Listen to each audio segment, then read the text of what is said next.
नमस्कार दोस्तों, स्वागत आप सभी का हरियाणा मीडिया न्यूज़ के यूट्यूब चैनल पर। और चलिए आपको ले चलते हैं सीधे उत्तर प्रदेश के सियासी गलियारों में। अपने तीखे तेवर और अभेद शब्दों से अपनी सबसे बड़ी विरोधी पार्टी भाजपा को घेरने वाली तथा उत्तर प्रदेश की पूर्व मुख्यमंत्री मायावती अक्सर अपनी बयानबाजी से सुर्खियां बटोरने में कामयाब हो जाती हैं। इस बार भी बसपा सुप्रीमो मायावती एक बार फिर से सुर्खियों में बनी हुई हैं। अपनी पार्टी में मचे बवाल के बीच बसपा सुप्रीमो मायावती ने बड़ा कदम उठाया है। उन्होंने राज्यसभा चुनाव से पहले बगावत करने वाले 7 विधायकों को पार्टी से बाहर का रास्ता दिखा दिया है। यही नहीं, मायावती ने बड़ा ऐलान करते हुए कहा है कि उनकी पार्टी राज्यसभा चुनाव में समाजवादी पार्टी को हराने के लिए भाजपा उम्मीदवार को वोट कर सकती है। 7 विधायकों पर आरोप था कि वो अखिलेश यादव की पार्टी के साथ मिलकर बसपा को तोड़ना चाहते थे। इस संबंध में मायावती ने विधायक दल के नेता लालजी वर्मा से रिपोर्ट मांगी थी। रिपोर्ट आने के बाद गुरुवार को ये कार्रवाई की गई। मायावती ने प्रेस कॉन्फ्रेंस करके कहा कि समाजवादी पार्टी के साथ बसपा का गठबंधन एक गलत फैसला था।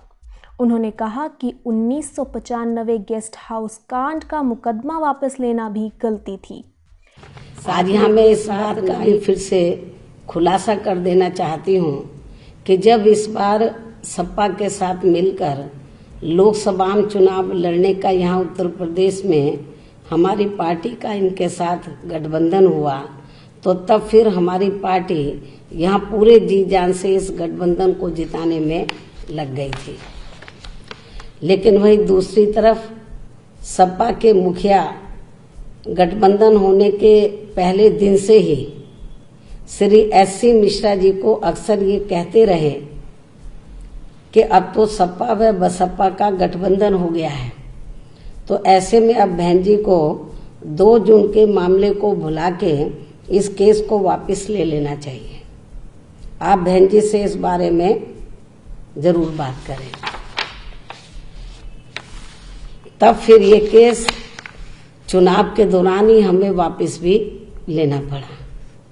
लेकिन चुनाव का नतीजा आने के बाद जो इनका रवैया हमारी पार्टी ने देखा है, तो उससे हमें काफी कुछ यही लगा कि हमने चुनाव के दौरान 2 जून 1995 के केस को वापस लेकर बहुत बड़ी गलती की है।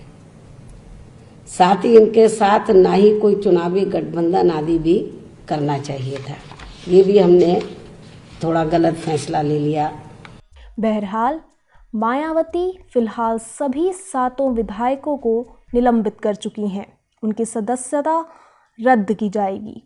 जिन बागी विधायकों के ऊपर कार्रवाई की गई है उनके नाम हैं असलम रायनी भिनगा से, असलम अली ढोलाना से, मुजतबा सिद्दीकी प्रतापपुर से, हाकिमलाल बिंदु हांडिया से, हरगोविंद भार्गव सिधौली से, सुषमा पटेल मुंगरा से और वहीं वंदना सिंह सगड़ी से। मायावती के इस बयान पर कांग्रेस की राष्ट्रीय महासचिव प्रियंका गांधी की प्रतिक्रिया आई है। प्रियंका ने ट्वीट किया और पूछा कि क्या इसके बाद भी कुछ बाकी है। मायावती ने राज्यसभा की 10 सीटों पर हो रहे चुनावी उठापटक के बीच समाजवादी पार्टी प्रमुख अखिलेश यादव पर जमकर हमला बोला है। मायावती ने कहा कि सपा को चुनाव में जवाब देंगी। इसके अलावा इसके लिए वो पूरी ताकत लगाएंगी। सपा को चुनाव में हराने के लिए बीजेपी का अगर साथ भी देना पड़ा तो वो देंगी। बीएसपी सुप्रीमो मायावती ने कहा कि हम किसी दूसरे दल से मिले नहीं हैं, सभी आरोप गलत हैं। मायावती ने समाजवादी पार्टी पर बड़ा आरोप लगाते हुए कहा कि सपा सरकार में मेरी हत्या का षड्यंत्र हुआ था। मायावती ने कहा कि इस बार लोकसभा चुनाव में एनडीए को सत्ता में आने से रोकने के लिए हमारी पार्टी ने सपा सरकार में मेरी हत्या के षड्यंत्र की घटना को भुलाते हुए देश में संकीर्ण ताकतों को कमज़ोर करने के लिए सपा के साथ गठबंधन करके लोकसभा चुनाव लड़ने का फैसला किया था। उन्होंने कहा कि सपा के मुखिया गठबंधन होने के पहले दिन से ही एससी मिश्रा जी को ये कहते रहे कि अब तो गठबंधन हो गया है तो बहन जी को 2 जून के मामले को भुलाकर केस वापस ले लेना चाहिए और इसी के दौरान उन्हें केस वापस लेना पड़ा था। मायावती ने सपा पर हमला बोलते हुए कहा कि सपा परिवार के अंदर लड़ाई थी जिसकी वजह से गठबंधन कामयाब नहीं हुआ। मायावती जी ने कहा कि अखिलेश यादव और पिता मुलायम यादव ने हमारे विधायक तोड़े थे। इसी के साथ बसपा और सपा की इस तकरार से जुड़ी एक और मसालेदार खबर आपको सुनाते हैं। दरअसल हुआ ये है कि गोरखपुर के रेलवे अस्पताल में पब्लिक टॉयलेट की दीवारों पर लगे टाइल्स को लाल और हरे रंग से रंग दिया गया है। अब इस पर राजनीति शुरू हो गई है। समाजवादी पार्टी ने इस पर विरोध दर्ज कराते हुए शिकायत की है। उनका कहना है कि राजनीतिक द्वेष के चलते गोरखपुर रेलवे अस्पताल में शौचालय की दीवारों को सपा के रंग में रंगना लोकतंत्र को कलंकित करने वाली शर्मनाक घटना है। इसके जवाब में रेलवे ने कहा कि इन टाइल्स को लगाने का उद्देश्य बेहतर साफ सफाई सुनिश्चित करना है। इसका किसी भी राजनीतिक दल से कोई संबंध नहीं है। आइए साथ मिलकर स्वच्छ भारत मिशन में सहयोग करें। चलिए आपको थोड़ा डिटेल में बताते हैं। दरअसल टॉयलेट की दीवारों पर लगे टाइल्स के रंग बिल्कुल समाजवादी पार्टी के झंडे के रंग से मिलता है।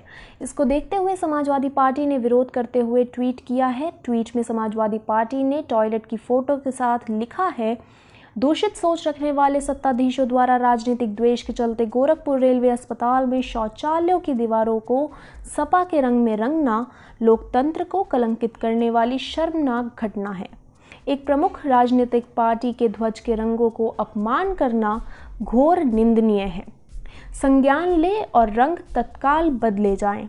समाजवादी पार्टी ने इस ट्वीट पर रेल मंत्री पीयूष गोयल और रेल मंत्रालय से संज्ञान लेकर कार्रवाई करने की अपील की है। इस ट्वीट के जवाब में पूर्वोत्तर रेलवे ने लिखा है कि स्वच्छ भारत अभियान के अंतर्गत गोरखपुर रेलवे हॉस्पिटल के टॉयलेट्स में ये लगे टाइल्स वर्षों पुराने हैं। इन टाइल्स को लगाने का उद्देश्य बेहतर साफ सफाई सुनिश्चित करना है। इसका किसी भी राजनीतिक दल से कोई भी संबंध नहीं है। और आइए साथ मिलकर भारत को स्वच्छ बनाएं और स्वच्छ भारत मिशन में सहयोग करें। चलिए आज के लिए बस इतना ही। देश और दुनिया की बाकी जानकारियों के लिए जुड़े रहिए हरियाणा मीडिया न्यूज़ के साथ।